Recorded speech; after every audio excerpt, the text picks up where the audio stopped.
Bonjour à tous, bienvenue pour cette nouvelle conférence immobilière sur un sujet bien particulier, celui de la maîtrise des données. On est parti pour 1 heure ensemble, donc ça va être 1 heure principalement consacrée à déjà vos témoignages de toutes les personnes qui sont autour de la table, et puis aussi à certaines questions qui pourront être posées. Je crois qu'on doit être un peu plus de 300 personnes, soit ceux qui sont ici sur place à Paris, et puis ceux qui sont aussi à distance.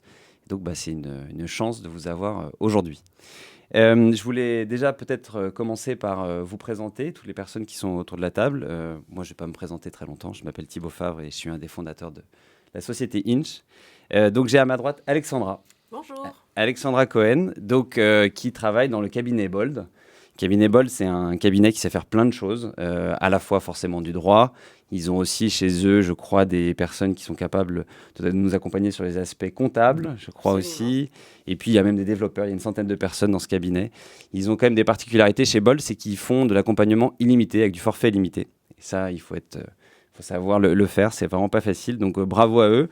Et donc, Alexandra est spécialisée dans les sujets des contrats et de la propriété intellectuelle, et elle va nous faire un petit topo sur le sujet du jour. On a aussi Pierre Chapuis avec nous. Bonjour. Donc, Pierre Chapuis, c'est le responsable technique de Inch. C'est le monsieur qui connaît mieux les questions d'interface, échange de données, etc. Pierre a travaillé dans plusieurs belles pépites de la French Tech, Woodstocks, Lima et aussi chez Founder. Et donc, Pierre va nous aider un peu à comprendre comment on échange des données dans cette industrie. On a Quentin Bassy, de la société Flatsy, que tout le monde connaît, on ne les présente plus. Flatsy qui fait d'ailleurs partie aussi de la famille des gestionnaires. Tout à fait. La famille des gestionnaires, c'est un groupuscule de PropTech qui se rassemble sur des événements et en fait à tout moment pour équiper les professionnels de la gestion immobilière. Donc est-ce qu'on peut dire que c'est la meilleure solution pour organiser et faire ces visites ? Alors, en fait, c'est la seule solution complète de gestion des visites immobilières. Voilà, c'est ça qu'on peut dire, ça c'est vrai. Bon. Et donc Quentin est particulièrement en charge des partenariats et des échanges de données. Donc là aussi, ça sera intéressant d'avoir son éclairage. Benoît Richard, Whitebird, un acteur de l'immobilier, un vrai, qui peut être considéré comme une néo-agence, un néo-syndic, néo-property manager, mais tout ça avec des vraies personnes et des professionnels, avec des cartes professionnelles, donc des choses qui n'existent plus en fait aujourd'hui. Donc non, mais c'est une chance d'avoir Benoît avec nous, puisque Benoît est un entrepreneur multirécidiviste et qui a été à l'origine de la constitution de tout le système d'information de Whitebird. Donc merci à Benoît de nous rejoindre. Et puis on a Déborah Fritz de la société Maire, si je prononce correctement. Maire, c'est faire plein de choses. En tout cas, dénouer des sacs de nœuds, c'est un peu comme ça qu'on peut le dire. Aujourd'hui, vous êtes capable de systématiser les échanges de données entre différents types de professionnels et à l'intérieur aussi des sociétés de l'immobilier. Vous avez créé l'entreprise en 2016. Je dis vous parce que vous étiez plusieurs, mais peut-être que tu étais la seule à créer. Non, on est vous étiez plusieurs, ouais. 3 cofondateurs. Et puis, ça va être intéressant aussi d'avoir ton parcours parce que le sujet de la donnée, c'est le sujet Maire par excellence. En tout cas, merci pour l'invitation. Bienvenue. Donc, voilà un peu pour la présentation de chacun. Ce qui va être assez intéressant aussi, c'est peut-être de se replonger un peu dans le sujet du jour, qui est le sujet de la maîtrise de la donnée. Pour ceux qui ont participé à la dernière conférence qui avait lieu en juin dernier, on travaillait sur ce qu'on expliquait être le problème numéro 1 des professionnels de l'immobilier, qui étaient les emails. Et il faut peut-être constater qu'il y a un problème numéro 1 bis, qui est le sujet du traitement de la donnée. Et c'est pour ça qu'on a absolument tenu à faire une conférence aujourd'hui. Pour plusieurs raisons, à la fois parce que je pense qu'on en est tous conscients, on est en pleine révolution industrielle. Dans cette révolution industrielle, le sujet de la donnée est un sujet central. Dans la précédente révolution industrielle, l'accès au pétrole était la clé, et je pense que dans celle-ci, l'accès à la donnée sera la clé. Donc on est sur un changement systémique dans notre économie et dans laquelle la question de la donnée est super importante. Importante dans toutes les classes d'actifs et dans tous les secteurs d'activité, mais particulièrement dans les sociétés de services. Société de service, ça fabrique rien, on voit rien, on n'a pas de chaîne de production, c'est intangible et c'est invisible. Et justement, c'est cette donnée qui va nous aider à y voir quelque chose, peut-être montrer quelque chose aussi à nos clients et comprendre un peu plus de ce qui se passe sur le terrain. Et donc, ça va être un peu tout l'objet de ce jour. Bon nombre d'acteurs de l'immobilier aujourd'hui travaillent avec des solutions qui peut-être prennent une partie significative de leur système d'information. Il se peut que ces solutions les fassent vivre un peu sous tutelle. On n'a pas peur du terme, mais c'est un peu ça qui se passe. C'est-à-dire qu'il y a certains acteurs qui vont finalement décider un peu pour les professionnels de l'immobilier à quelles données ils vont pouvoir avoir accès, à quelles solutions ils vont pouvoir s'abonner, quels outils ils vont pouvoir choisir, finalement quel métier ou peut-être quel changements stratégiques qu'ils vont pouvoir opérer. En fait, ils tiennent un peu leur avenir. Donc, le sujet du jour, c'est rassembler les meilleurs experts et vous donner toutes les clés pour essayer de comprendre un peu ce qui se passe dans ces échanges de données. Il y a plein de verrous à plein de niveaux et le sujet du jour, c'est vous donner les clés pour vous en sortir. Voilà un peu pour la petite introduction du jour. Je regarde un petit peu le timing pour m'assurer que je n'ai pas pris trop de temps. Non, ça va. On est dans les clous. Donc, on voudrait commencer par un petit éclairage sur un sujet qui est quand même super important, qui est tout le sujet autour de la maîtrise de la donnée. Et on l'a dit tout à l'heure, mais on a la chance d'avoir une avocate émérite à nos côtés. Donc, est-ce que, Alexandra, tu peux nous expliquer peut-être un peu plus précisément quels sont les sous-jacents juridiques autour de l'accès à la donnée? Qu'est-ce que je peux faire? Qu'est-ce que je ne peux pas faire, etc. Oui, tout à fait, Thibaut. Oui, merci beaucoup. L'idée, c'est de faire une rapide présentation pour vous donner les fondements juridiques sur lesquels vous allez pouvoir vous fonder pour demander la récupération des données. Donc en fait, souvent, on a une situation qui est la suivante. Professionnel de l'immobilier, vous allez collecter un certain nombre de données concernant les biens immobiliers que vous gérez, les résidents, les fournisseurs, les propriétaires. Et donc, vous allez utiliser des logiciels pour gérer votre activité, des logiciels de gestion administrative, des logiciels de gestion comptable. Et pour cela, vous allez transférer un certain nombre de données. Et du coup, la question qui se pose, c'est comment vous faites, sur quel fondement vous vous fondez, vous vous basez pour récupérer ces données. En réalité, il y a 2 fondements légaux qui sont possibles. Le premier, c'est le RGPD. Alors, vous avez forcément entendu parler du RGPD, tout le monde le connaît. C'est le règlement européen qui édicte des règles relatives à la protection des données à caractère personnel. Rapide rappel sur ce qu'est une donnée à caractère personnel. C'est une donnée qui identifie une personne physique. Donc, en fait, ce qu'il y a, c'est que lorsque vous transmettez les données vers des logiciels tiers, vous avez ce qu'on appelle la qualité de responsable de traitement. Donc en fait, vous donnez des instructions, vous avez besoin d'un service, vous envoyez les données, et le logiciel tiers a la qualité de sous-traitant, c'est-à-dire qu'il va traiter les données pour votre compte. Or, en cette qualité, vous allez pouvoir vous servir d'un article du RGPD, qui s'appelle l'article 28, qui permet, en qualité de responsable de traitement, de récupérer les données. Donc concrètement, vous faites une requête, vous donnez une instruction à votre sous-traitant pour récupérer les données. Ça, c'est le premier fondement légal. Le deuxième fondement légal, c'est un article du Code de la propriété intellectuelle. Plus exactement, l'article L341-1 du Code de la propriété intellectuelle qui prévoit des règles sur le statut de producteur de base de données. Alors, c'est quoi un producteur de base de données?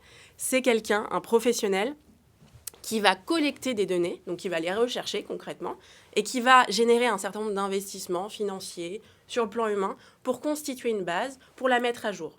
Si vous faites ça en qualité de professionnel, vous avez la qualité de producteur. Et donc, un producteur de base de données, c'est un propriétaire, ni plus ni moins. Et donc, en qualité de propriétaire, il peut la demander directement à l'éditeur de logiciel la restitution de son bien. Donc, il peut envoyer une requête à l'éditeur de logiciel et dire, voilà, je suis propriétaire, merci de me restituer une copie de ma base de données. Et normalement, l'éditeur de logiciel a l'obligation de s'exécuter légalement. Alors ça, c'est en théorie, parce qu'en pratique, il y a un certain nombre de limites qu'il faut avoir conscience quand on invoque ces 2 fondements légaux. D'abord, une limite quant au format des fichiers qui pourront être envoyés, une limite quant à la fréquence des envois et une limite de prix, tout simplement, puisqu'il peut avoir une facturation quant à la récupération des données. Alors, je vais revenir rapidement sur ces 3 limites. D'abord, sur le format des fichiers. Bon, il y a 2 scénarios possibles. Quand vous souscrivez à des services de logiciels tiers, vous acceptez des conditions générales ou vous signez un contrat. Et souvent, il peut avoir, dans des cas précis, une petite clause qui prévoit précisément le format de récupération des données. Dans ce cas-là, c'est contractuel. Et donc, comme vous avez accepté ou signé le contrat, vous êtes obligé de respecter le format. et donc le format est totalement imposé. Donc, il faut avoir quand même en tête, avant d'accepter des conditions générales ou de signer un contrat, cette difficulté, et donc regarder le contrat avant de le signer. Deuxième scénario possible, tout simplement, les conditions générales ne prévoient rien. Et dans ce cas-là, l'éditeur va pouvoir quand même vous imposer un format. Mais il y a un garde-fou. Le garde-fou, il existe en matière de données personnelles, puisque la CNIL exige que les formats qui soient utilisés soient des formats ouverts, type XML ou SSV. Et donc, a priori, l'éditeur va difficilement faire une dissociation entre données personnelles et toutes les autres données. Il va envoyer directement un seul fichier. Il ne va pas s'embêter à faire le dispatch entre le type de données. Donc, le garde-fou qui existe pour les données personnelles, a priori, il existe aussi pour... en tout cas, vous allez pouvoir en bénéficier pour les données non personnelles. Deuxième limite, c'est la limite des fréquences d'envoi. Donc là, pareil, 2 scénarios possibles. Premier scénario, les conditions générales prévoient que vous pouvez réclamer les données tous les mois, tous les ans. Et donc dans ce cas-là, encore une fois, c'est contractuel. Vous avez accepté, vous ne pouvez pas revenir dessus. Donc il faut s'assurer que s'il y a une clause qui prévoit une fréquence, elle soit bien adaptée à vos besoins. Ça, c'est très, très, très important. Deuxième scénario possible, les conditions générales ne prévoient rien. Et dans ce cas-là, vous êtes propriétaire, donc vous pouvez réclamer autant que vous voulez les données. Mais comme dans tout droit, il y a toujours une limite, c'est l'abus. Il ne faut pas aller au-delà de ce qui est nécessaire à vos besoins. Donc, si votre demande est totalement disproportionnée, si elle est trop coûteuse pour l'éditeur, attention, il pourra engager votre responsabilité. Donc, il faut être raisonné dans ces demandes et vraiment justifier d'un besoin, d'une nécessité auprès de l'éditeur de logiciel. Enfin, la dernière limite, c'est la facturation. Là, encore une fois, 2 scénarios. Premier scénario possible, les conditions générales prévoient un prix, en disant, voilà, si vous souhaitez récupérer les données, vous me devez tant. Si c'est contractuel, malheureusement, vous ne pouvez pas obtenir gracieusement les données, et donc il faudra payer le prix. Donc, négociez bien en amont vos clauses et négociez le prix, voire essayer d'obtenir la gratuité de la récupération. Deuxième scénario, les conditions générales ne prévoient rien. Et dans ce cas-là, encore une fois, l'éditeur de logiciel va pouvoir vous imposer un prix, va pouvoir demander une contrepartie financière. Il y a un garde-fou à cela. Si jamais il souhaite vous imposer de manière unilatérale une contrepartie, c'est le prix abusif. C'est-à-dire que vous, si vous considérez que le prix est totalement disproportionné par rapport à la prestation qui est fournie, vous allez pouvoir dire à l'éditeur que c'est un prix trop important et donc engager sa responsabilité. Puisqu'il y a des articles du Code civil et également du Code de commerce qui prévoient précisément le cas du prix abusif et notamment l'engagement de la responsabilité de celui qui le fixe. Donc ça, c'est le dernier garde-fou que vous allez pouvoir invoquer. Donc en gros, il y a des petites étapes à suivre quand vous souhaitez réclamer les données auprès des éditeurs de logiciels. La première étape, c'est de vérifier son contrat. Ça, c'est la base. On vérifie son contrat et on regarde si les modalités de récupération des données sont ou non prévues dans le contrat. La deuxième étape, c'est on envoie un courrier à son éditeur de logiciel, à son prestataire, en disant, voilà, je souhaite récupérer mes données. Soit je me fonde sur le contrat, puisque c'est prévu, soit je me fonde sur les dispositions légales dont on vient de parler, à savoir l'article 28 du RGPD ou l'article du Code de la propriété intellectuelle. Et ensuite, si l'éditeur veut m'imposer un format, une fréquence ou encore un prix, là, je vérifie si c'est bien prévu dans le contrat. Et si ce n'est pas prévu, j'invoque mes différents garde-fous que je viens d'exposer. Voilà. Merci, Maître, pour ces explications. C'est extrêmement utile.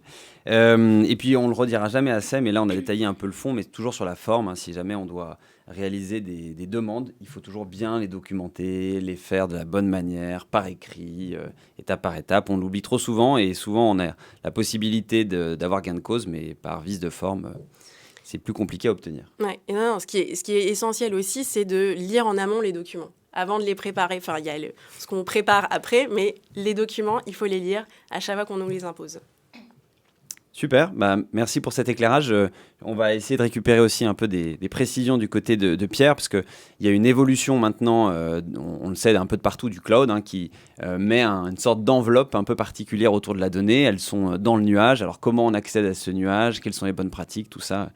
Pierre, c'est quelque chose qu'il connaît parfaitement. Aujourd'hui, on doit avoir plus d'une centaine d'intégrations à maintenir. Pierre, tu as pu faire les connexions avec plus d'une trentaine de logiciels différents. Donc, c'est quelque chose que tu pratiques au quotidien.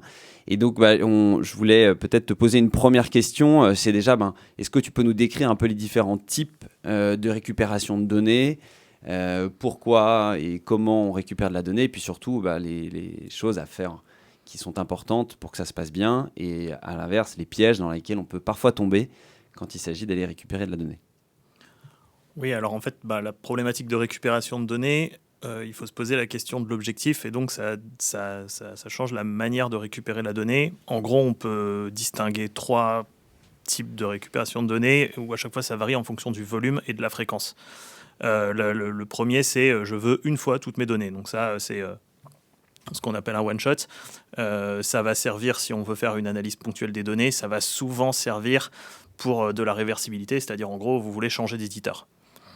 Le deuxième à l'extrême opposé, c'est je veux tout le temps avoir accès à ma donnée, mais petit morceau par petit morceau. Donc là, c'est en gros tout ce qu'on appelle l'accès par des API.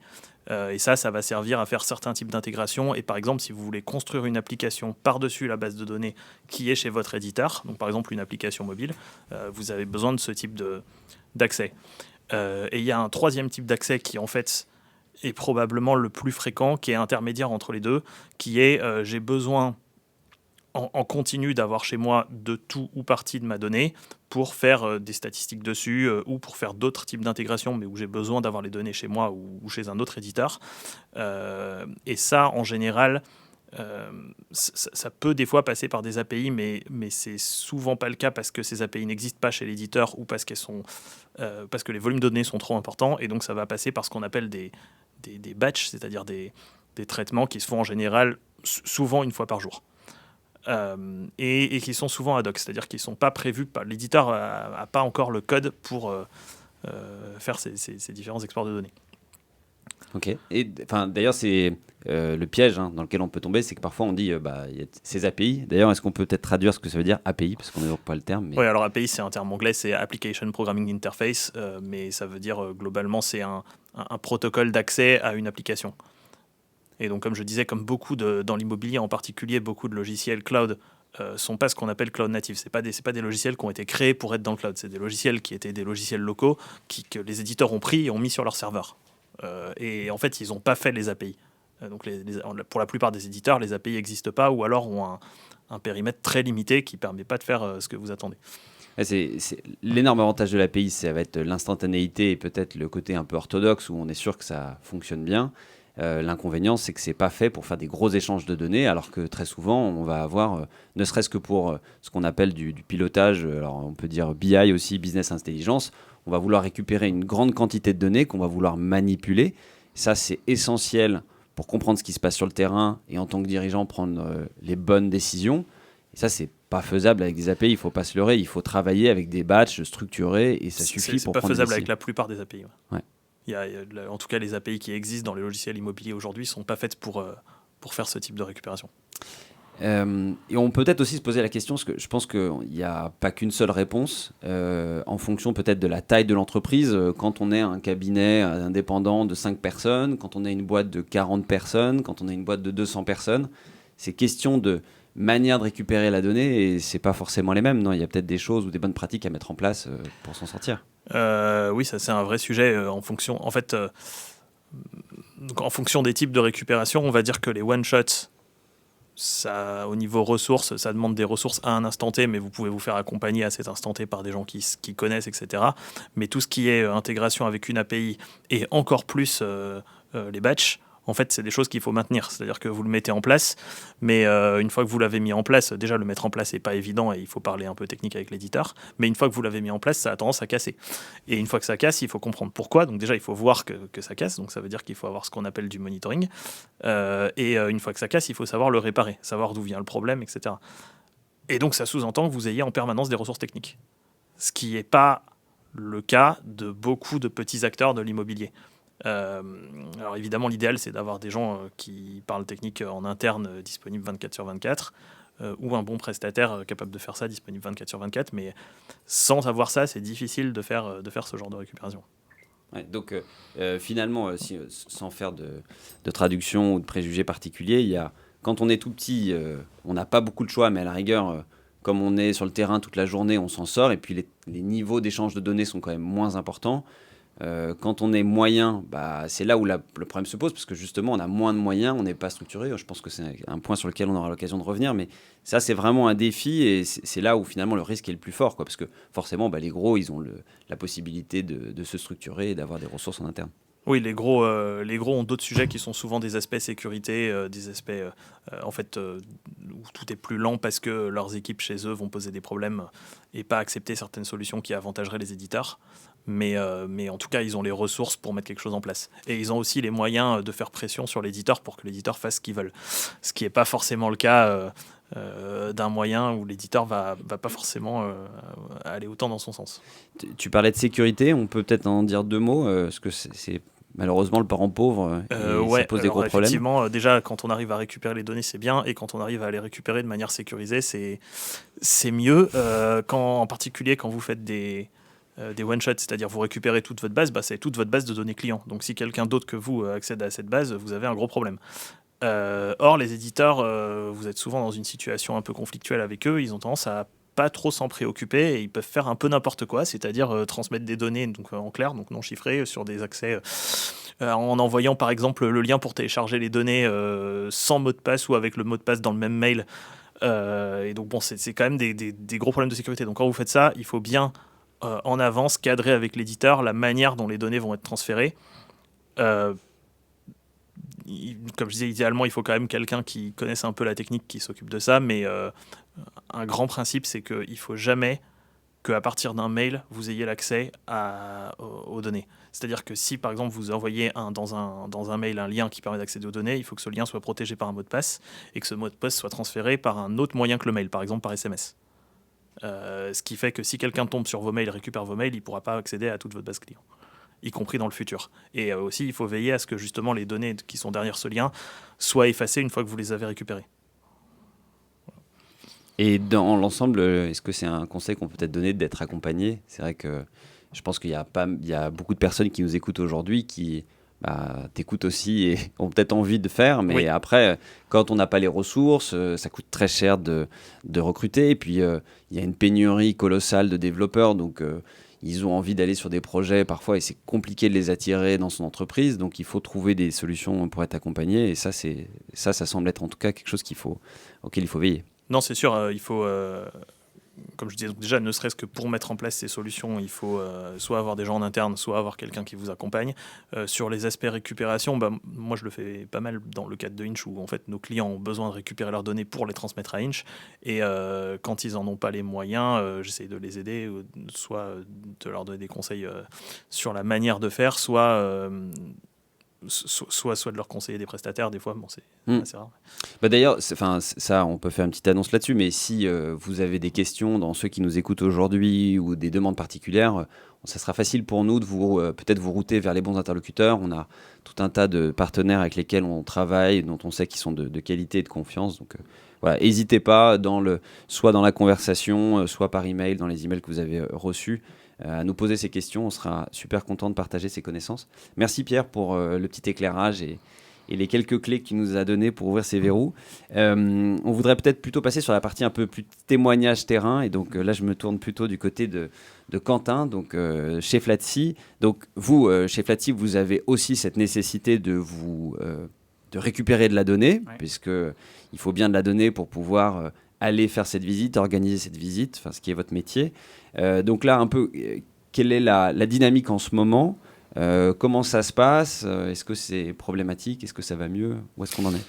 Alors oui, globalement, oui. Donc Flatsi, donc c'est une solution digitale, mais surtout humaine, où en gros, on va réaliser les visites en marque blanche pour le compte de nos clients, les administrateurs de biens, les agences immobilières. Ok. Pour réaliser les visites, forcément, on a besoin de l'adresse et on a besoin aussi, idéalement, d'un résumé du bien pour pouvoir le transmettre ensuite via une application mobile à l'agent de visite qui travaille donc en marque blanche pour telle ou telle agence. Et qu'ils puissent avoir l'information le plus rapidement possible pour pouvoir faire une bonne visite. Donc, de ce point de vue-là, quand on va dealer avec un nouveau client, donc un nouveau administrateur de biens ou une nouvelle agence, on va avoir des connexions à faire pour faire en sorte de récupérer cette donnée, qui est en fait la donnée des candidats. Donc des candidats locataires ou des candidats acheteurs, acquéreurs. Globalement, jusqu'à maintenant, et c'était plutôt... on avait réussi à se greffer à quelque chose qui était existant.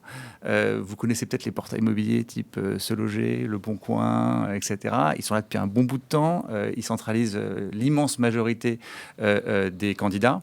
Et donc, là, pour le coup, les logiciels avaient créé des routes pour pouvoir transmettre les fiches des biens, les contenus, la rédaction de l'annonce, etc., directement sur ces portails. Donc, nous, on s'est greffé Flatsi à ce flux existant pour pouvoir récupérer la donnée. Jusqu'à maintenant, ça fonctionnait correctement. On passait par quelque chose qui s'appelle Ubiflow, qui est un multidiffuseur extrêmement connu qui gère tous ces trucs-là. On remercie Antoine Crière pour avoir créé Ubiflow. Voilà, exactement, qui fonctionne, c'est fonctionnel. Mais aujourd'hui, on arrive à un stade où finalement, c'est pas suffisant pour nous. Nous, on n'est pas un portail immobilier. On s'est greffé à ça, mais on n'est pas un portail immobilier. Donc, pour simplifier la chose, on s'est greffé à ce flux-là. Mais la réalité, c'est qu'on a besoin de l'information avant que les biens soient diffusés. Sinon, on n'a pas le temps de se documenter sur le bien, on n'a pas le temps de les récupérer les clés. Et donc, on n'a pas le temps de faire tout ça. Donc aujourd'hui, enfin, j'y viens, on arrive à discuter donc de plus en plus directement avec le logiciel pour faire en sorte qu'on ait des passerelles avec ce logiciel qui soient en amont en fait de la diffusion du bien.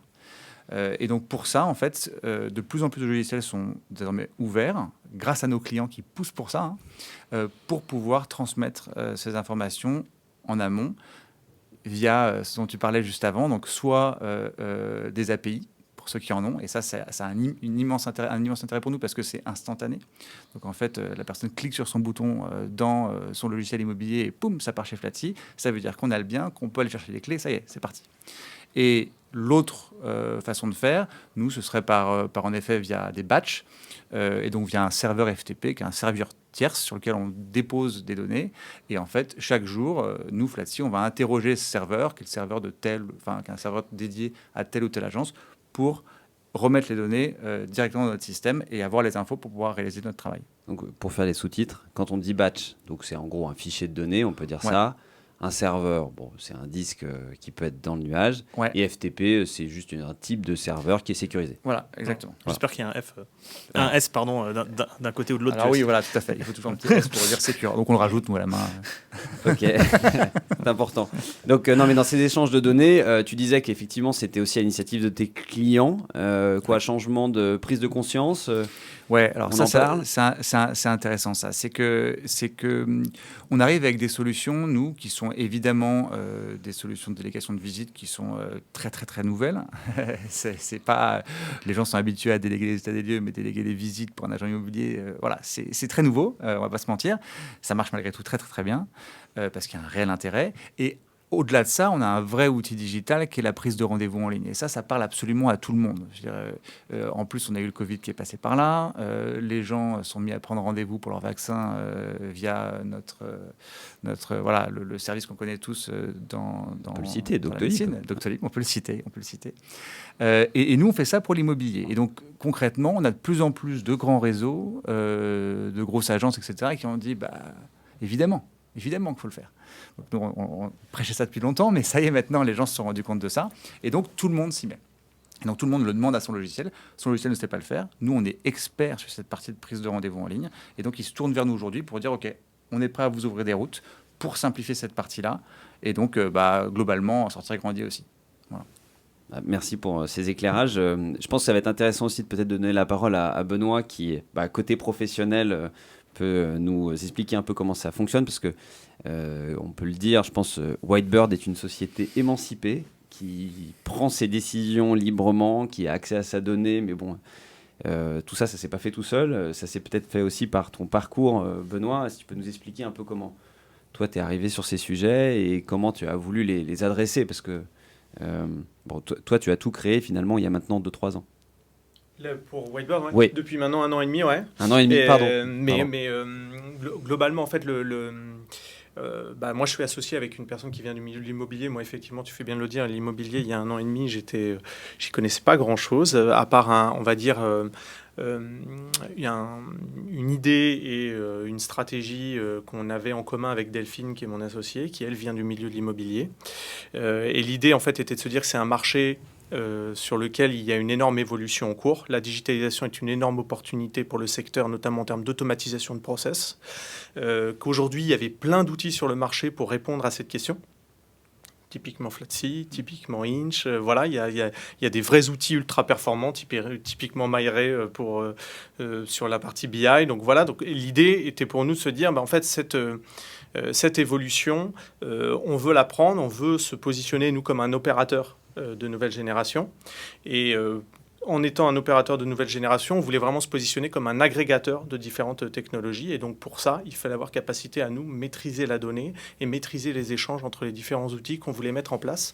Parce que l'idée derrière ça, c'était de prendre les meilleurs outils sur chaque aspect spécifique, plutôt que de prendre un outil ERP global qui fasse tout, mais qui fasse tout un peu moyennement, parce que forcément, le scope fonctionnel en fait, du métier est quand même gigantesque. Hein. Vous allez de la visite, en passant par de la comptabilité, en passant par de la BI, en passant par du CRM. Voilà, donc il y a beaucoup, beaucoup de sujets. Et avoir un seul logiciel qui sache tout faire parfaitement, c'est très, très, très coûteux. Et puis derrière, il faut le maintenir, il faut l'améliorer. Et pour nous, ce n'était pas la bonne approche. L'approche était vraiment de se positionner, nous, en tant qu'agrégateurs de ces différentes solutions. Donc, je refais les petits sous-titres. ERP, c'est pour Enterprise Resource Planning aussi, c'est de l'anglais, mais effectivement, c'est principalement les outils qu'on va considérer plutôt de gestion administrative et comptable. Oui. Et tu as dit aussi CRM, donc Client Relation Management, qui sont plutôt effectivement faits pour faire de la relation client ou de la relation fournisseur. Donc, ces différents outils, vous les connectez pas entre eux, vous les connectez à vous, et ensuite ils se reconnectent à vous-même. C'est à peu près ça le schéma. Alors, il y a différents schémas dans ce qu'on fait. Et Pierre l'a bien expliqué, parce qu'en fonction des capacités de chaque outil, donc nous, on a sélectionné différents outils. Hein. On a vu plus d'une vingtaine d'outils, notamment sur la partie comptabilité, parce qu'historiquement, le marché a été monté par des ERP métiers qui, en fait, faisaient globalement la comptabilité, qui se sont mis à faire les autres parties. L'idée était d'utiliser un cœur comptable et d'y agréger d'autres outils. Donc l'idée derrière ça, c'est que nous, on a notre propre base, une base qu'on va appeler la base mère, qu'on va interconnecter à ces différents outils, qui va permettre de faire des échanges, soit tous les jours, soit en temps réel, entre ces différents outils. Et donc nous, on a la maîtrise au milieu de la donnée. Et donc, vous avez fait quoi ? C'est à la fois un outil que vous utilisez, des équipes qui vous accompagnent pour le faire, parce que recréer une base de données chez soi, c'est pas si facile que ça. Nous, on a des équipes en interne et en externe qui travaillent sur tout l'aspect technologique et donc qui pilotent ces intégrations entre les différents outils, effectivement. Et s'il y a des dirigeants qui nous écoutent aujourd'hui, qui ont envie de faire comme vous, qu'est-ce que tu leur conseilles ? Quelles sont les bonnes pratiques ? Comment ça se passe ? D'abord, c'est difficile. Non, c'est difficile à dire parce que c'est forcément des choix stratégiques importants. Déjà, il faut quand même avoir des connaissances en interne, comprendre ce qu'on fait. Il faut bien comprendre que le jour où on se lance dans un schéma comme ça, de posséder une base mère et d'interconnecter des outils, derrière, ça a un coût. Même si le rôle d'agrégateur a moins de coûts que de développer toutes les fonctionnalités, mais ça a quand même un coût, parce qu'on maintient cette base, on essaie de la coordonner. Et donc nous, effectivement, on a une culture d'abord de service. Hein. On est principalement une entreprise qui fait du service immobilier, mais derrière, avec une culture tech qu'on est en train de mettre en place de plus en plus au sein de l'entreprise, parce qu'on recrute en ce moment des gens qui, eux, ont plutôt une culture digitale, une culture tech, et qu'on ramène dans l'entreprise. Donc c'est à la fois donc de la bande passante, une prise de conscience de la part des dirigeants pour se mettre dedans, des moyens à mettre en face, et puis comme tout, il faut des équipes, il faut de la diversité pour pouvoir le faire. Je reviens un peu sur la partie économique. Il ne s'agit pas de mettre un euro précis derrière tout ça, mais c'est quand même une part significative, un investissement significatif que vous réalisez.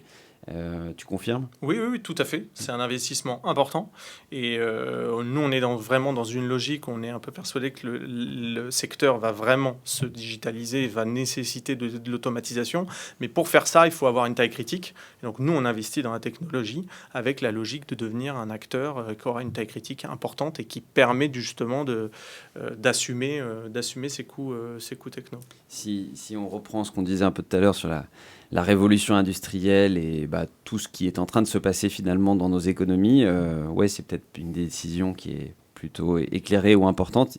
Ça fait toujours peur de commencer à aligner les euros derrière, mais bon, quand on regarde les sociétés immobilières sont plutôt des sociétés résilientes, il faut le dire. Elles passent plutôt bien les crises, en tout cas pour celles qui font de la gestion. Les transactions, c'est différent, mais en gestion, finalement, ça peut finalement bien se passer.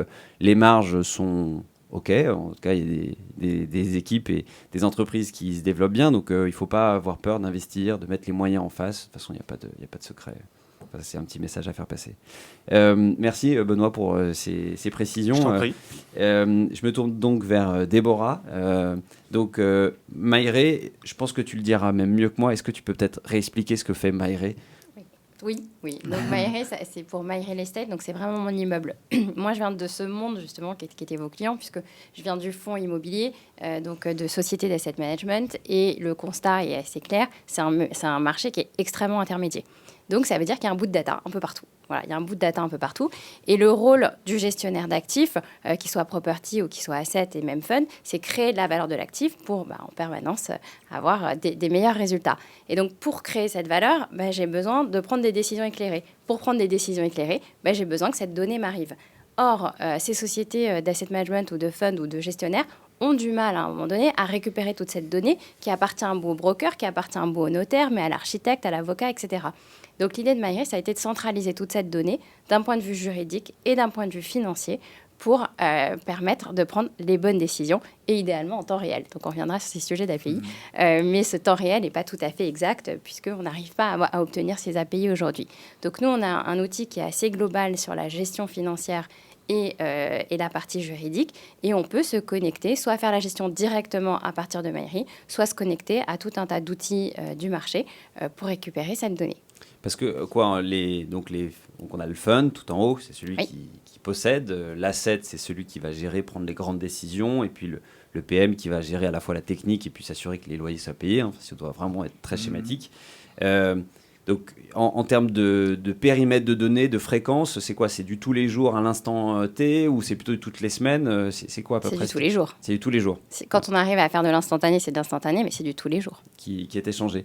Et alors, qu'est-ce qu'on peut donner comme conseil peut-être à ceux qui nous écoutent en termes de structuration de la donnée ? Qu'est-ce qu'il faut faire pour s'assurer que, un peu comme dans tout système, ce qu'on met dedans, c'est finalement ce qu'on récupère à la sortie. Et donc, comment faire en sorte que ce qu'on met dedans, ça soit à peu près OK pour qu'à la sortie, ce soit parfait et que notre client soit content.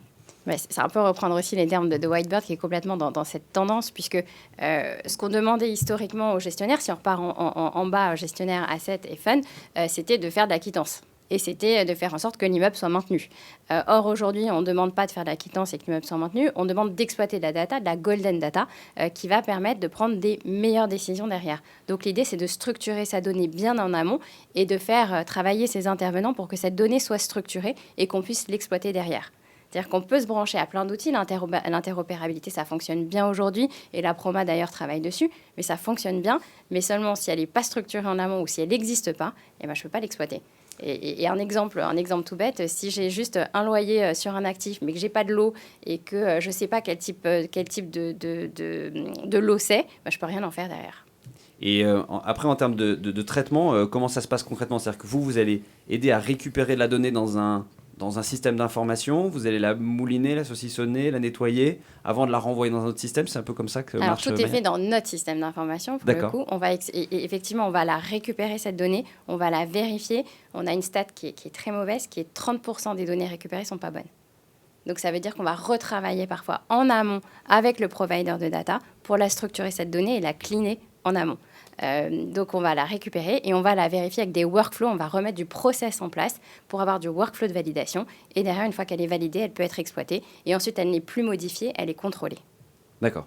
Et après, en termes de besoins, tes clients principaux, ça va être des asset managers, est-ce que c'est possible de dire ça ou... Ça va être des gestionnaires d'actifs. Des Donc, gestionnaires ça d'actifs. peut être des family office, comme des institutionnels, comme des property managers. Et peut-être leur demande numéro 1 là-dedans, c'est une question de fréquence, une question de propreté de données, une question Données de... justes.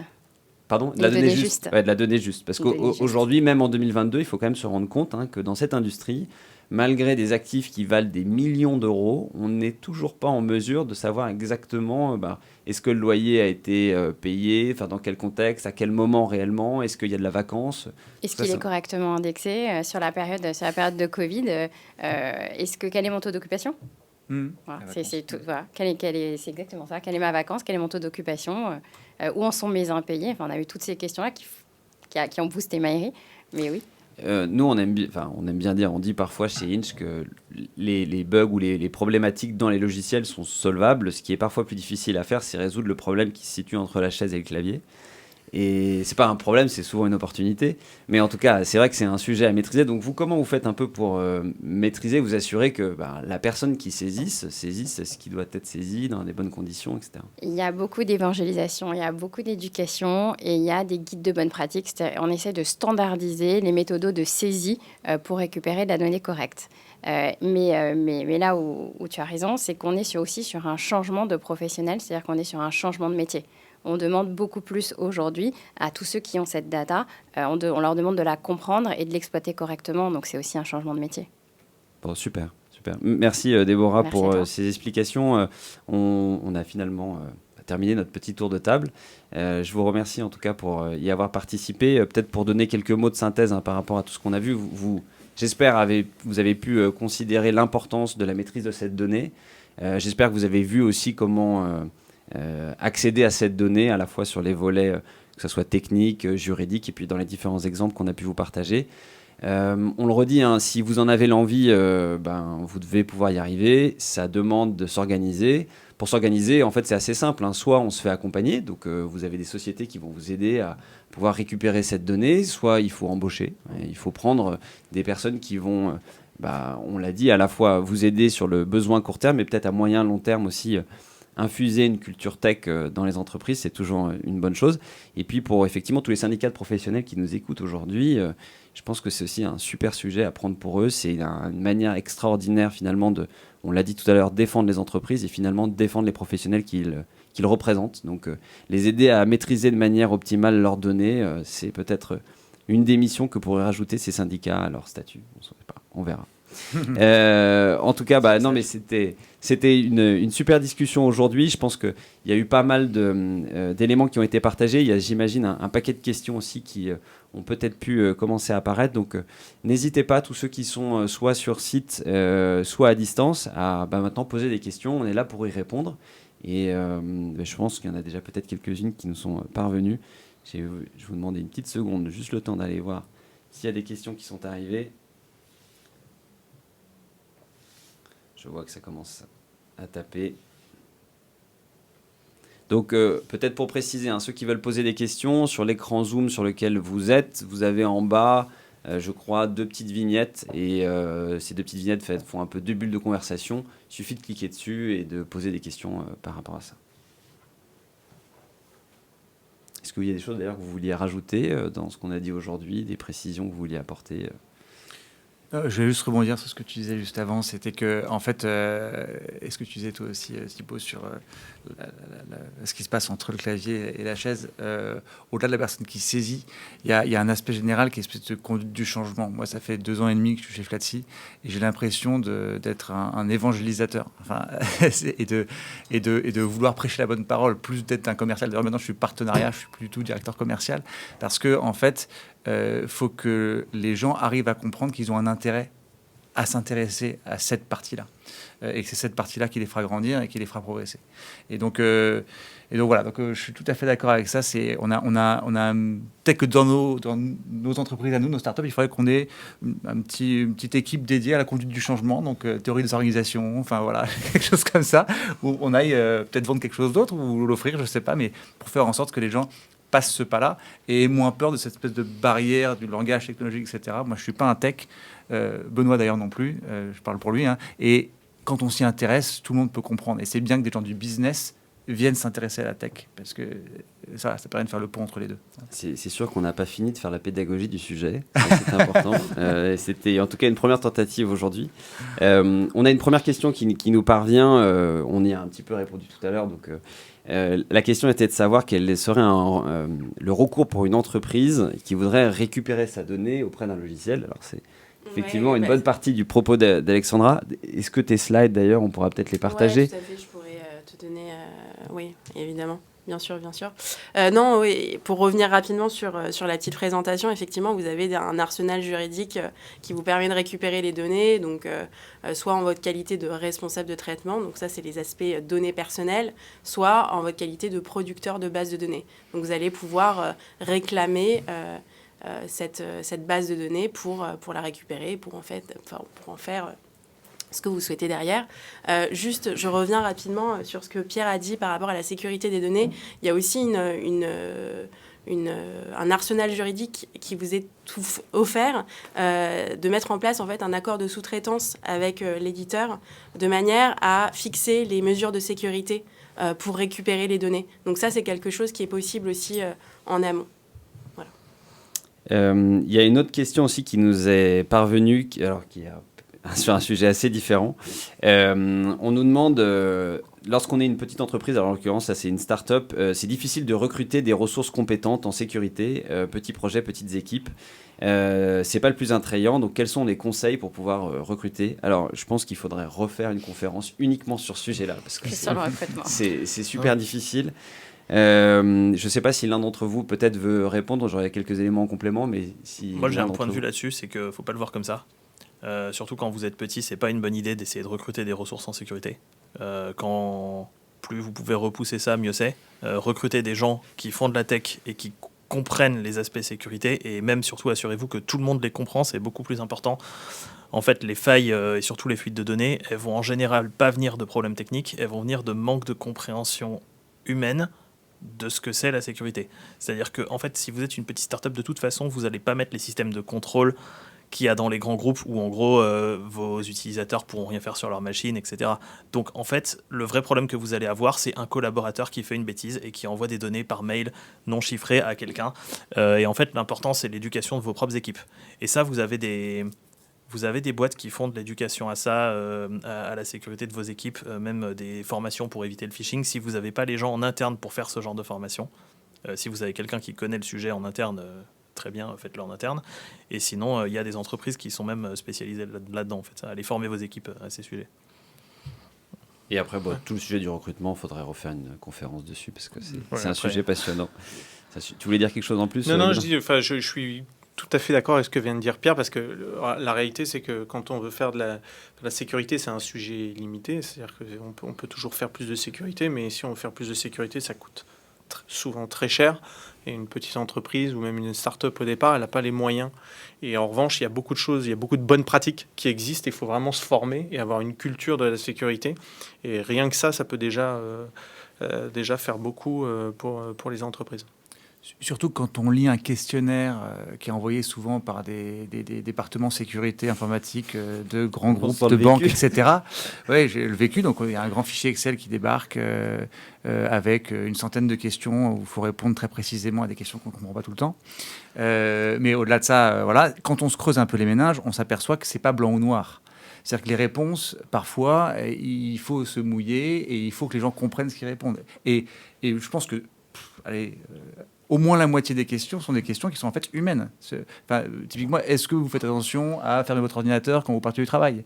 C'est des choses comme ça. Donc en fait, il y a une bonne partie qui est aussi intelligible par le commun des mortels et il faut que les gens s'y intéressent, c'est tout. Alors ça, si vous avez... Moi, c'est moi qui les remplis, ces questionnaires. Donc, et donc, si vous avez ce genre de questionnaire à remplir, par contre, là, il faut quelqu'un... Et c'est pas une question de sécurité. Enfin, moi, j'appelle même pas ça de la sécurité. Enfin, c'est les compétences de savoir remplir les questionnaires de sécurité. Et effectivement, si vous avez besoin de travailler avec un grand groupe en particulier, des grands groupes bancaires, des choses comme ça, vous avez besoin de quelqu'un qui sait répondre à ces questions. Déjà, qui les comprend. Et c'est beaucoup plus souvent de la sécurité organisationnelle que de la sécurité appliquée, du genre, je vais mettre en place des serveurs sécurisés. Comme ça, c'est pas ça le problème. Le problème, c'est plus je vais respecter telle norme. Bon, la norme, je sais pas ce que c'est. Elle fait 4000 pages, je vais pas la lire en fait. Donc il faut.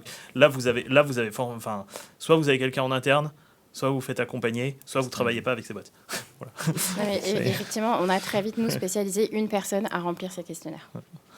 Et d'ailleurs, il faut qu'ils arrivent au bon moment, ces questionnaires. Enfin, je pense que c'est aussi une clé dans les succès de tout projet, c'est de pouvoir communiquer de manière efficace et de manière pragmatique. Et c'est vrai que ces gros questionnaires, quand ils arrivent, alors qu'on n'a même pas encore un user sur la plateforme, on n'a même pas encore ne serait-ce que fait un test de la solution, c'est pas l'idéal. Donc, il faut avancer par phase, quitte à faire ce qu'on appelle souvent des sandbox, un bac à sable, où on a de la donnée qui est de la fausse donnée, on valide ce bac à sable. Ce bac à sable, ensuite, il devient un pilote ou un proof of concept. Et donc là, effectivement, on a besoin peut-être d'un périmètre de données un peu plus large, mais qui a peut-être pas besoin d'avoir ce questionnaire sécurité en face. Et en revanche, derrière, si on veut rentrer en collaboration, il faut s'aligner. Mais ça, c'est super important peut-être de le redire aux dirigeants et aux équipes qui les entourent, d'essayer d'avancer de manière pragmatique, parce que il en va directement de l'agilité des entreprises. Si les entreprises ne peuvent pas adopter de solutions innovantes par une orthodoxie trop importante, bah, malheureusement, elles stagnent. Et il y a toujours un compromis à faire entre une capacité d'évolution et des enjeux de sécurité. Après, les jeunes entreprises que nous sommes, on remercie quand même ces grands groupes parce que assez souvent, c'est des problématiques qui sont pas trop opérationnelles au quotidien et qu'on met un peu de côté et on s'y retrouve confronté du jour au lendemain. On fait l'effort parce qu'il y a un gros enjeu derrière de chiffre d'affaires, etc., d'expansion de la boîte. Une fois que c'est fait, c'est fait. On a passé le cap. Et donc, moi, aujourd'hui, voilà, pour Flatsi, je remercie les boîtes qui se reconnaîtront de nous avoir un peu cassé les pieds pendant un petit moment pour respecter toutes ces normes et puis changer notre façon de travailler, nos serveurs, etc. etc. Voilà. Il y a des fois, il faut aussi savoir dire non. Enfin, en vrai, c'est pas parce qu'ils posent des questions dans le questionnaire, vous avez le droit de répondre non. Et ensuite, il va y avoir de toute façon une phase de discussion avec nous. Par exemple, Inch, on est en coworking. C'est une volonté, on travaille en coworking. Il y a des tas de questionnaires qui vous interdisent de travailler en coworking. Et on leur dit non, c'est pas négociable. Oui, je pense qu'il faut surtout être hyper transparent par rapport à votre mode de fonctionnement. Alors, il y a des mesures de sécurité qu'il faudra adapter et appliquer, quoi qu'il arrive, mais il faut que ce soit à la lumière de ce qui existe effectivement au sein de votre entreprise.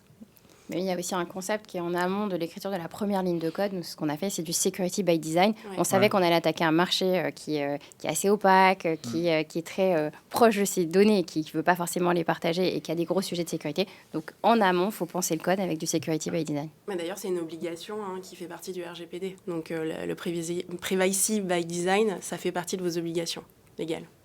D'ailleurs, je rebondis là-dessus parce qu'on a une petite question. Là. Je ne sais pas si tu as une boule de cristal, mais on nous demande s'il va y avoir des évolutions sur la réglementation autour des données. Est-ce qu'il y a des choses dont on parle dans les couloirs Alors, je n'ai pas de boule de cristal, mais le RGPD est assez récent quand même. Il date de 2018, donc a priori, il n'y a pas d'évolution sur ce point, pas à ma connaissance. En revanche, c'est la CNIL qui, tous les ans, fait des nouvelles recommandations sur des secteurs d'activité en particulier, des choses comme ça.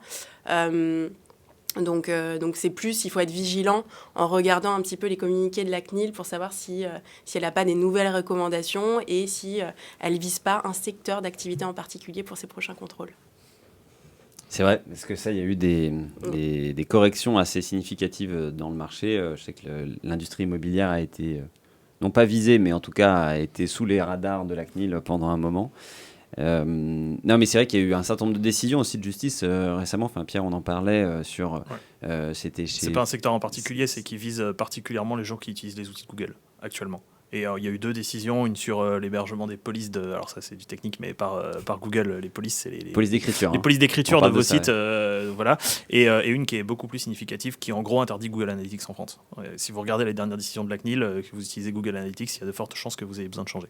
Google Analytics, c'est un outil qui permet de suivre un peu ce qui est tapé dans le moteur de recherche de Google. Et en voyant ça, on voit un peu les tendances. Non, Et c'est surtout c'est un outil qui permet de suivre les visiteurs qui vont sur votre propre site. C'est-à-dire, Oui, c'est t'as un outil que raison, vous mettez. t'as raison, Où est-ce que j'ai je navigue? J'ai dit une bêtise. Non, j'ai dit une bêtise. Mais- C'est pas la recherche, c'est le comportement des Le utilisateurs comportement des sur utilisateurs sur le site. site. Et en fait, donc ils ont des concurrents, mais une des raisons pour laquelle les gens utilisent Google Analytics, c'est que c'est couplé aux fonctionnalités de publicité de Google. Alors, en revanche, il va avoir une évolution sur tous ces aspects-là. Pas sur l'aspect données, mais plus sur la partie cookies. Et donc, Google Analytics en fait plus ou moins partie. Donc, il va avoir une évolution réglementaire là-dessus prochainement. Ok. Je ne sais pas exactement quand, mais... Voilà, je ne veux pas rentrer dans les aspects techniques, mais c'était même pas un problème de cookies. C'est qu'ils transmettaient. Les serveurs étaient aux États-Unis, ils ont considéré que le fait de parler au serveur, comme ça transmet l'adresse IP et qu'il n'y a pas d'autre solution que de transmettre l'adresse IP, se transmettait une donnée personnelle. Donc à partir du moment où la solution d'analytique était hébergée aux États-Unis, c'était inutilisable. En gros, et c'est même pas hébergé aux États-Unis, c'est était à une boîte qui était susceptible de transmettre les données aux Américains. Enfin, donc c'est très très dur à contourner et le secteur est un peu en train de se poser des grosses questions là-dessus en ce moment. On a une autre question qui nous est parvenue pour savoir comment accompagner les personnes non à l'aise, voire stressées à ce changement qu'est la digitalisation. Je ne sais pas si l'un d'entre vous voulait réagir par rapport à ça. Comment on accompagne des personnes qui ne sont pas à l'aise par rapport à un sujet, et est-ce que vous avez des bonnes pratiques? Je ne sais pas si l'un d'entre vous veut réagir sur le sujet. Il y a plusieurs éléments. En tout cas, nous, de ce qu'on essaye de faire au maximum, c'est de la formation, déjà. C'est de former les gens aux nouveaux outils qu'on va utiliser. Comment tu fais? Si Et- c'est pas indiscret, comment tu formes? Où est-ce que tu trouves tes formations? Tout ça, c'est... Formation en Des interne. guichets. On Ok. crée des formations en Ok. interne. On a une personne en interne qui forme les personnes à chaque arrivée aux nouveaux outils. Et après, ce qu'on essaye de faire, c'est aussi des sponsors en interne, des gens qui sont plus à l'aise avec les outils que les autres, qui sont un peu des référents et qui peuvent servir aux autres pour venir poser des questions sur les outils qu'on met en place. Donc c'est finalement pas trop essayer de changer les personnes ou quoi que ce soit, c'est plus permettre à ces personnes de vivre dans des environnements qui sont plus déjà technophiles et un peu ce que Ouais. tu disais autour de la culture tech. Ça, c'est vrai que c'est une manière super efficace de faire évoluer un groupe plutôt que d'échanger chaque individu du groupe. Distiller à l'intérieur du groupe des personnes qui sont plus au fait de ces sujets. Et il faut donner l'exemple. Et ça, c'est s'il y a certains dirigeants qui nous écoutent, il faut que le dirigeant lui-même se penche dessus. C'est comme toute évolution. On va en avoir une autre là, qui va arriver, qui va être la facture électronique. Ça va être encore une autre évolution. Enfin, les dirigeants sont habitués à ça, mais ça nécessite un investissement personnel et il faut montrer l'exemple ensuite. Il y a un autre conseil pratico-pratique. Là, c'est vraiment... n'hésitez pas à faire des tutos vidéo. N'hésitez pas à demander aux gens même qui sont qui vous fournissent tel ou tel outil de prise de rendez-vous, d'emailing, de ticketing, etc., de vous faire des vidéos de comment est-ce que je fais pour vouloir éditer un nouveau ticket, pour pouvoir créer une nouvelle visite et référencez-les très clairement dans le logiciel. Et en fait, voilà, donc aidez-vous du digital pour faire adopter le digital et je pense que le visuel est ce qu'il y a de mieux. C'est-à-dire les formats un peu écrits, PDF, etc., je veux dire, on n'y arrive pas, c'est trop long, etc. Non, mais c'est vrai. Et donc, voilà, prenez le réflexe d'aller voir une vidéo. Je pense que c'est ce qui est le plus efficace parce que si vous prenez le réflexe d'appeler, prendre votre téléphone, d'appeler la startup ou je sais pas quoi, peut-être qu'il ne sera pas dispo parce qu'ils sont 10 et que c'est compliqué d'être là à tout moment. Donc, voilà, demandez au PropTech ou au logiciel avec qui vous travaillez de vous faire des vidéos. Voilà. Merci pour la transition, Quentin. Parce que justement, c'est pour ça qu'on a enregistré ce podcast, c'est pour que chacun puisse ensuite les réutiliser au moment où il le souhaite. Alors, je ne sais pas si ça peut être vraiment considéré comme un guide utilisateur, mais c'est un peu comme ça on a voulu le monter. On arrive au bout du temps. Je tenais à vous remercier pour votre participation, pour tous vos conseils. Je pense que vous contribuez directement à la compétitivité des professionnels de ce secteur. Donc bravo et merci d'être venu. Et puis si vous avez davantage de questions, là, ça sera plutôt soit sur les réseaux sociaux, soit par email, soit éventuellement par des chats qu'on pourrait mettre en place. Et puis de toute façon, toutes les personnes qui se sont inscrites à ce webinaire recevront l'enregistrement, le replay de ce qu'on a fait aujourd'hui. Voilà. Merci beaucoup et puis à bientôt. Merci Merci beaucoup. beaucoup. Merci à tous. Au revoir. Merci à tous. Merci Au revoir. beaucoup.